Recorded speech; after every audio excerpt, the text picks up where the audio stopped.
Hi, welcome to my vlog. If you are interested in knowing how rabbits are mating and how they are bred, you have come to the right place.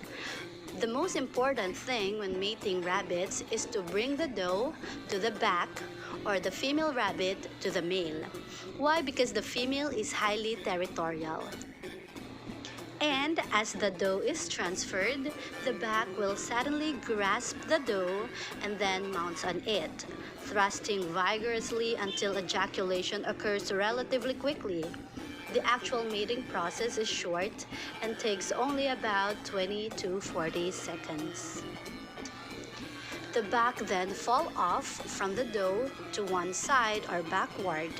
This falling action is called fall off, showing in the video that the doe is actually not in heat and the back failed to finish the ejaculation.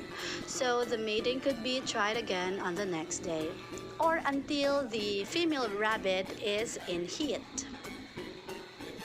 It must be ensured that the doe is in the right condition to mate and to take note of the obvious signs of heat like rubbing her chin on inanimate objects or acting restless and showing signs of wanting to be with other rabbits.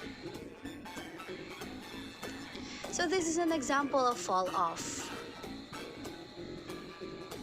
So that's it. If you have any comments, suggestions, or clarification, please comment down below. Thank you for watching.